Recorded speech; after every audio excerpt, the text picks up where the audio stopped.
In the absolute silence of the room, when the lights go out and the outside world finally ceases its incessant cacophony, a portal opens, not made of wood or iron, but woven from the ethereal substance of the human mind. It is the sacred and terrifying moment when the head touches the pillow and the eyes close, not to sleep, but to awaken in an alternative reality where the laws of physics and social restrictions are revoked. You know this place. It is the stage where you cease to be a passive spectator of your own existence and become the screenwriter, the director, and the absolute protagonist of stories that never happened but seem more real than the air you breathe. Modern psychology might call this excessive daydreaming or escapism, but there is something much older and deeper operating in the silent gears of your brain. Carl Jung, the great explorer of the depths of the human psyche, warned us that those who look outside dream, but those who look inside awaken. And yet there is a seductive danger in this nocturnal awakening. Why do we do this?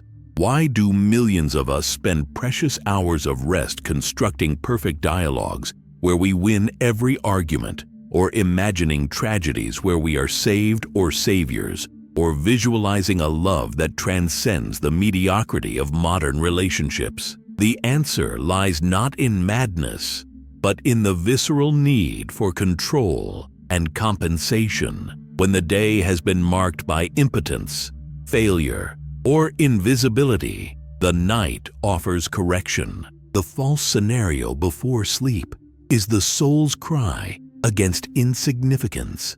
It is the ego's desperate attempt to rewrite the narrative of a life that often seems to be slipping through its fingers. In this theater of the mind, there are no risks.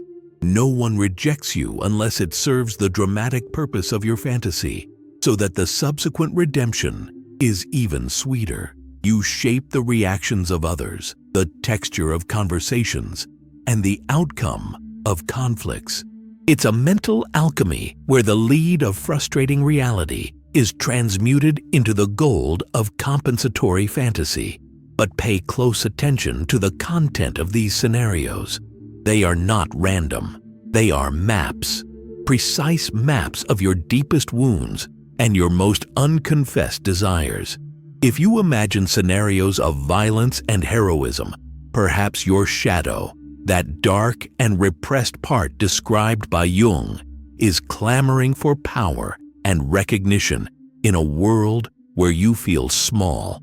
If you create scenarios of mourning where people cry for your death, perhaps it's not a desire to die, but a desperate desire to know if you are loved, if your absence would be felt, a proof of worth that wakefulness does not offer you. The mind creates what reality denies, and this is where beauty mixes with tragedy, because while the body remains static under the sheets, the mind travels miles of emotional roads, releasing real dopamine for false experiences. The brain, in its biological complexity and existential naivety, does not clearly distinguish between lived emotion and vividly imagined emotion.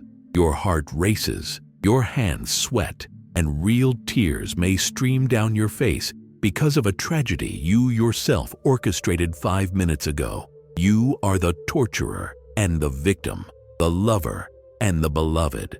This practice, however, carries a silent weight. By creating these perfect or perfectly tragic worlds, we are, in essence, living the unlived life. Jung spoke of how the unlived life is a disease from which one can die, and these nocturnal scenarios are the symptoms of this existential fever. They function like an analgesic drug. For a moment, loneliness doesn't hurt so much because in your head he's back, or she said she missed you. For a moment, professional failure doesn't sting because in your mind you're receiving that award or giving that speech that silences the crowd. It's a brilliant defense mechanism and at the same time, a velvet trap. The more perfect the fantasy, the grayer reality becomes. At dawn, an abyss is created between who you are in the sanctuary of your skull and who you are when the alarm clock rings. This abyss is where anxiety and depression often take up residence. For returning to the body limited to the limited bank account and imperfect relationships after having been a god in your own dream universe is a daily trauma we inflict on ourselves. However, we shouldn't demonize this creative capacity. Imagination is the prerequisite for all creation. The problem arises when imagination ceases to be a bridge to reality and becomes a wall against it. Many of us use these scenarios as a form of rehearsal for life, trying to predict all possible variables of a future conversation, attempting to protect ourselves from the unpredictable. It's the illusion that if we think about all the bad possibilities, nothing can hurt us. It's armor made of wind. Life, in its chaotic nature, will never follow the script you meticulously wrote at 3 in the morning. And this discrepancy generates frustration. You get frustrated, not because reality was bad, but because it didn't obey your script. The internal authority figure, the harsh critic that inhabits the superego, often uses these scenarios for punishment, revisiting past shames, rewriting what you should have said. This is no longer fantasy. It's self-imposed torture. It's the ghost of the past haunting the present, hindering the future. But what if we looked at this from the perspective of Jungian individuation? What if these scripts weren't just escapes, but messages, coded symbols that your unconscious is desperately sending to your consciousness? What repeats itself in your scenarios? Is it a search for love? Is it a search for revenge? Is it a search for peace? The recurring theme is key. It points precisely to where your psychic energy is stagnating. If you constantly fantasize about saving someone, perhaps it is you who needs saving. If you fantasize about intellectual debates where you humiliate your opponent, perhaps it is your own intellectual insecurity that needs to be addressed. The dark room thus becomes a confessional without a priest, where we confess our sins and desires not through words, but through mental films. Neuroscience tells us that the hypnagogic state, that threshold between wakefulness and sleep, is where the mind is most suggestive and creative. We are using this immense power to build castles in the air where we dwell alone. The solitude of these scenarios is palpable. Even if your fantasy involves a crowd applauding you, only you are there. It is a solitary act of emotional consumption. You consume yourself. You burn the fuel of your own life to warm an image that dissipates with the sunrise. The question that begins to emerge in the depths of this analysis is, to what extent is this sustainable?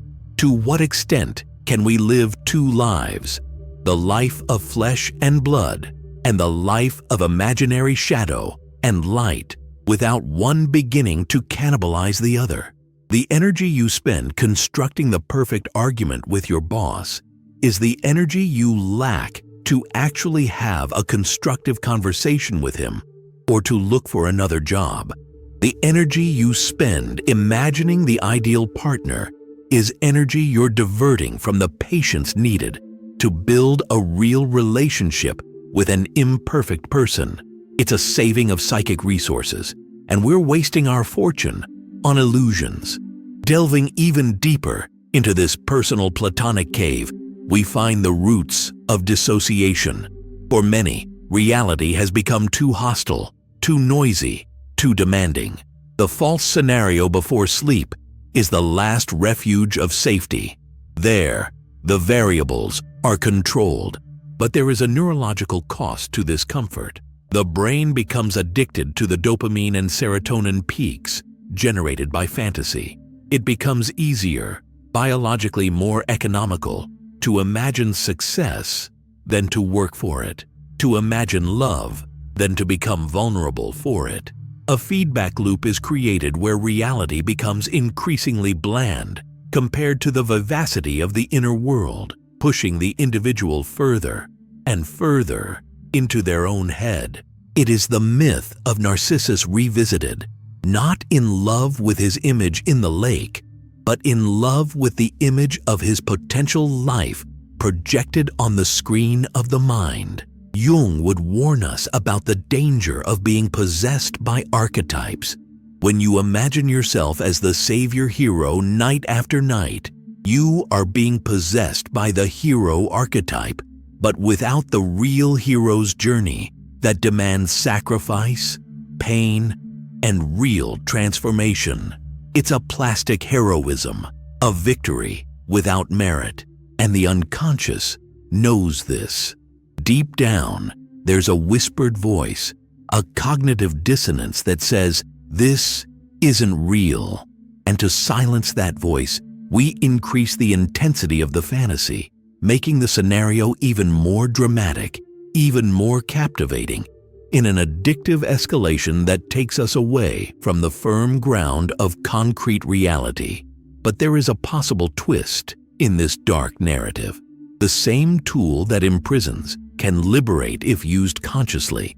Active imagination, a technique proposed by Jung, suggests that instead of being passive puppets of these scripts or tyrannical dictators controlling every word, we can enter into dialogue with these images. What if the next time you create a scenario, you ask the character in your mind, "Why are you here? What do you want to show me?" Transforming the neurotic monologue into a transformative dialogue. This requires courage. It requires facing the fact that that revenge fantasy is not about the other person, but about your own impotence. It requires facing the fact that the idealized romantic fantasy is a projection of your own anima or animus, your internal counterpart that you have not integrated. By doing this, we stop using fantasy as a drug and start using it as a compass. The false scenario ceases to be a hiding place and becomes a laboratory. However, most of us remain trapped in the first stage, the stage of numbness, and time passes. Nights accumulate, transforming into weeks, months, years.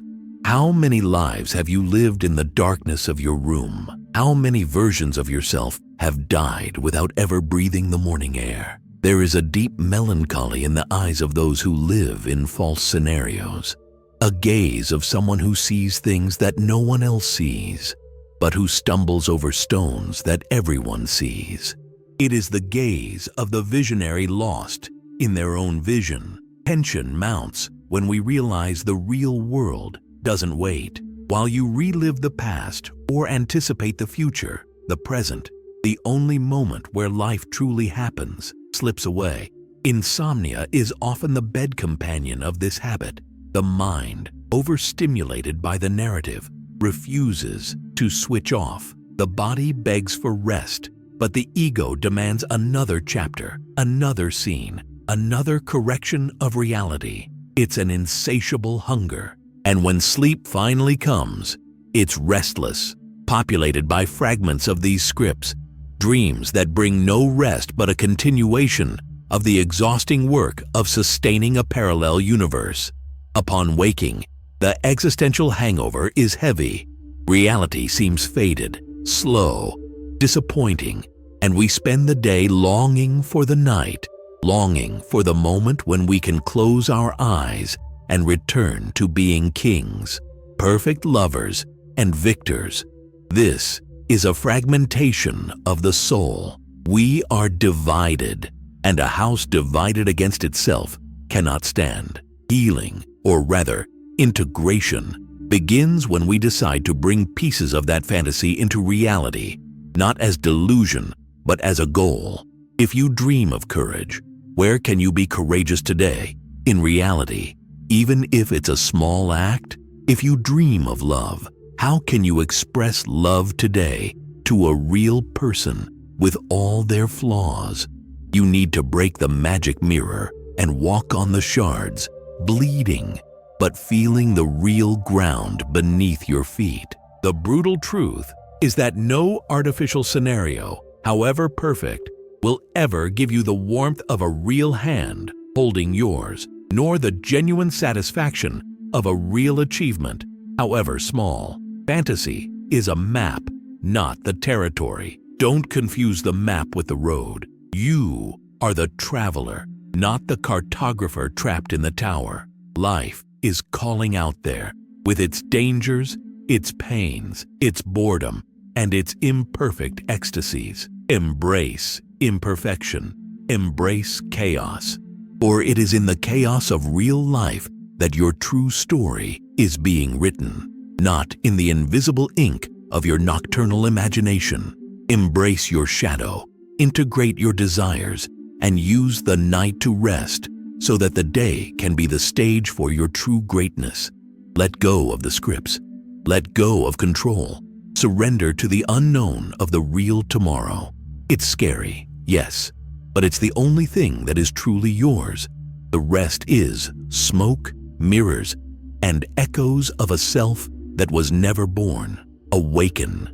Don't just open your eyes in the morning, but awaken from the hypnosis of your own mind. Real life, in all its harshness, is the only adventure worth having, and it's happening right now, outside your head. If this content touched you in the depths where you keep your secret scripts, leave a like, comment on which scenario you repeat most often, and subscribe to the channel for more revelations that will bring your mind from the shadows to the light.